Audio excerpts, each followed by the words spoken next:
skal egentlig ikke nogen steder hen, men vi er alligevel på landevejen. Vi skal nemlig ud og tjekke motorvejskafeterier. Vi vil vide noget om standarden på den mad, der serveres langs de danske motorveje. Med os har vi 3 eksperter. Åge Nielsen, der er chauffør og hvert år tilbagelægger mere end 150.000 km asfalt. Børge Agerbæk, der er sælger og når op på godt 40.000 km.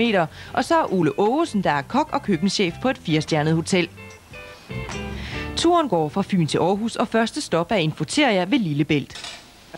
Første testmiddag er hakkebøf med pomfrit, grøntsager og valgfri sauce. Deltagerne må gerne snakke, men ikke om maden, mens de spiser. Til gengæld skal de hver især overveje, hvor mange af i alt 5 stjerner retten er berettiget til. Og på Infoteriet er der ingen slinger i valsen. Hakkebøffen kan kun få 2 ud af 5 mulige stjerner. Smagen af kødet, den kan man godt sige, den mangler lidt. Og det var meget, meget blødt. Der er ikke noget smag i den, synes jeg. Den smager ikke noget.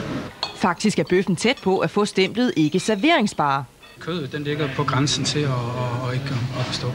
Mens kødet får dumpekarakter, så er der til gengæld enighed om, at alt tilbehøret havde fortjent en stjerne mere. Det er bøffen, der har trukket det er det, der trækker ned. Det er det, der trækker ned. Absolut. Det er absolut den, der trækker ned.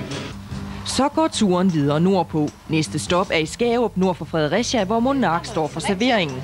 Vores 3 eksperter har valgt en paneret schnitzel med kartofler, sovs og salat. Tak. Og her er der begejstring for kødet. Det er bedre lige det kød her, end jeg kunne lide et andet sted. Det kan jeg. Helt sikkert. Det er et færdigt produkt, så det... Jeg som fagmand, det er jo ikke sådan, jeg vil gøre i hvert fald. Men bedre end hakkebøffen, vi fik? Betydeligt bedre. Ventetiden, den var jo faktisk ikke ret lang her. Altså det er jeg nødt til at tænke på som chauffør. I den samlede bedømmelse er Åge helt op på 4 stjerner, mens Ole og Børge er enige om 3. Hvis man serverer en varm ret, så synes jeg, at ærterne og majsen, de burde være varme. Havde jeg vidst, at det er det samme grøntsager, faktisk, jeg lægger på tallerkenen, som der er i salatskålen, så vil jeg nok ikke tage salaten. Så er sted igen. Denne gang er målet transportcentret ved Vejle.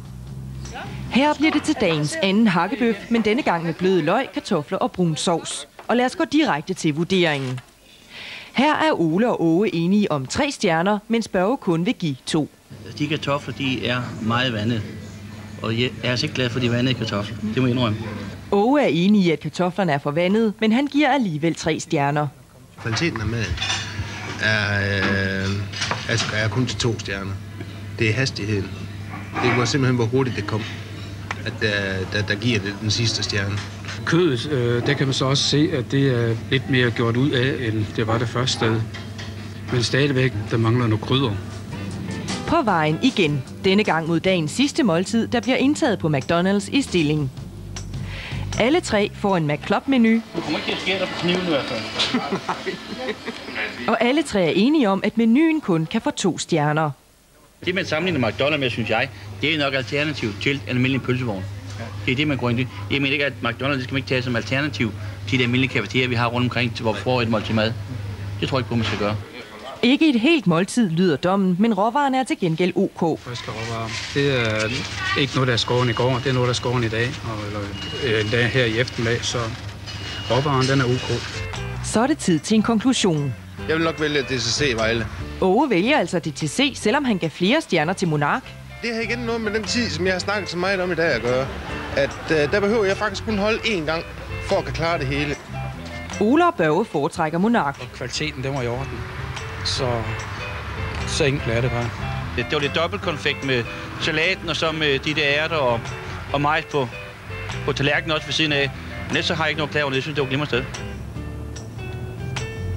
Jeg undrer mig over ham langturschaufføren, hvorfor han har så travlt med at komme ud og køre. Så vidt jeg har set i nyhederne, der er det med de der trucker, de har nogle polakker til at køre for.